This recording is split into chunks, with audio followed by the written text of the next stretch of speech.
대한민국은 그 규제공화국이라고 합니다.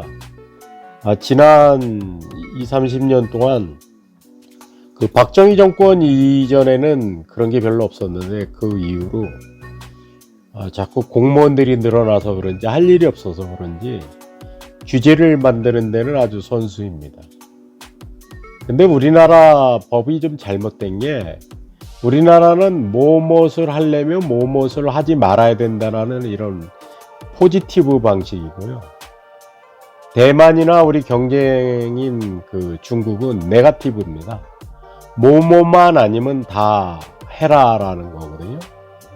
그러니까 일단 사업이라는 건 뭐든지 저질러 놓고 그 다음에 정말 문제가 되는 부분만 걸러내고 그것만 막아내면 되는데, 우리나라는 무조건 규격을 만들어 놓고, 그러니까 현재 스타트업 규격도 맞지가 않는다고 합니다.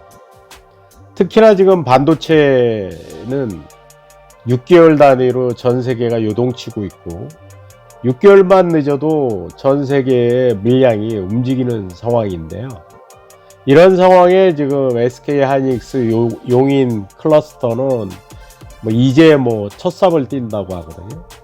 이게 발표가 난 지가 3년이 넘었는데 이 정권에서 도대체 뭐를 해줬는지 관심이 참 많이 갑니다.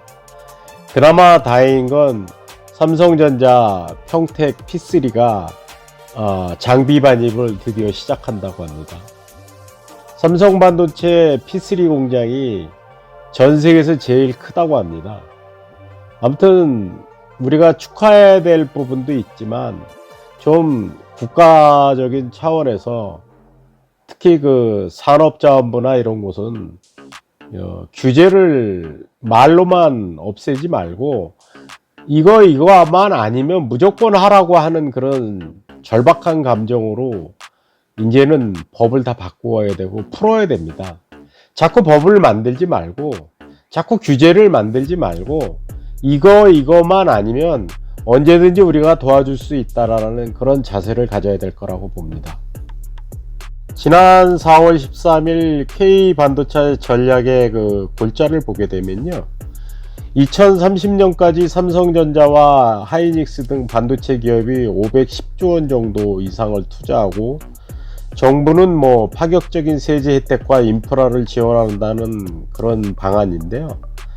사실 규모로 보면 당군 이래 최대 산업 정책입니다.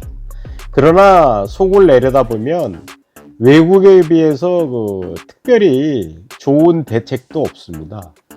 사실 반도체는 기술이 앞서고 점유율이 높은 1등 업체가 절반 이상의 이익을 독식합니다. 삼성전자 메모리 산업을 보면 법 개정이 늦어져서 인프라 지원이 6개월 늦어지면 경쟁력이 6개월 늦어지는 게 아니라 아예 못 따라가게 된다고 합니다. 사실 K 반도체 전략이 문제가 뭐냐면 빨리가 아니라 강하게 지원해야 돼만 미국, 중국을 따라잡을 수 있다라고 봅니다.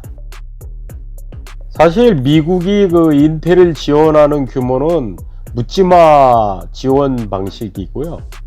또 중국은 반도체 굵기 1차 펀드부터 지금 진행하는 2차 펀드까지 28나노 이하만 되면 법인세를 면제해주고 거기서 일하는 직원들의 소득세까지 깎아주는 묻지마 방식의 지원 수준이라고 합니다. 그러나 우리나라는 규제 때문에 애로가 너무 많다고 합니다. 용수 또 전력 이런 것들이 지원이 안 돼서 삼성전자는 평택 캠퍼스 송전시설 지하화에 750억을 냈고, SK 하이닉스는 용인 송전망 구축에 5천억 원을 낸다고 합니다. 당장 공장을 지어야 하는데 이런 전기를 기다린다는 게 말이 안 된다고 합니다. 기다리면 10년 이상씩 기다려야 되니까 기업이 생돈을 써야 되는 거고요. 사실 대만 TSMC가 애리조나에 반도체 라인을 짓는데 미국은 피닉스시가 도로 용수 공급에 2,200억 원을 지원해 준다고 합니다. 또 우리나라 그 노동과 안전 관련 규제도 심각합니다. 그 장비를 반입해 갖고 그 D램이나 낸드 프레시 하나 만드는데 150일에서 300일 걸리는데 주 52시간으로 묶어 놓음으로써 교대하고 그러면 또 인수인계해야 되고 장비의 그 투입 프로세서가 멈추면 안 되는데 사람은 계속 바뀌어야 되는 상황이고요. 이런 그 시간을 준수하면서 해야 되는 그런 불가능에 가까운 상황에 우리나라 대기업들은 음으로 양으로 너무 많은 피해를 보면서도 세계 시장에서 이기려고 노력하고 있는 것 같습니다. 사실 삼성전자가 그 차세대의 그 성장 동력으로 키우는 파운드리 위탁 생산도 성과가 없다라고 지금 질타를 거두는데 사실 파운드리는 기술력과 그 생산 능력이 절대적이라고 합니다. 삼성전자는 그 TSMC보다 6개월가량 현재 뒤처져 있다고 보는데 퀄컴이나 애플, 인텔, 엔비디아 같은 대형 고객사들은 6개월마다 새로운 제품을 출시하는데 6개월 뒤진 삼성전자에게 그 주문을 줄 수는 없는 상황입니다. 그런데도 삼성전자가 지금 현재 세계 시장의 17% 가까운 쉐어를 갖고 있고 주문량이 밀릴 정도로 열심히 일을 하고 있습니다. 최근 GOS 사태나 AP 엑시노스 2200의 문제를 갖고 자꾸 따지는데 사실 삼성전자가 D램 전문 회사에서 파운드리를 치고 달리고 있을 때 너무 그 기대가 높은 거가 아닌가 싶습니다. 조금만 기다려주면 그리고 규제만 좀 풀어준다면 대한민국 반도체 비상할 것 같습니다. 지금은 뉴스를 보게 되면 그 차량용 그 마이크로 컨트롤 유닛 MCU 이런 거가 뭐 모자르다고 하면서 삼성전자나 SK 하이닉스를 쳐다보는 것 같은데요. 솔직히 이게 개당 1달러짜리인데 그 연간 시장 규모는 62억 달러 수준이라고 합니다. 물론 이제 전기차, 자율주행차가 이제 터지면서 MCU가 지금보다 더 10배 필요하면 뭐 620억 달러 정도 시장이 될 수 있겠죠. 한국 돈으로 한 70조 원 정도 될 것 같은데요. 사실 이게 삼성이나 그 SK 하이닉스가 이런 장비를 만들기에는 너무 고사양의 장비를 갖고 있습니다.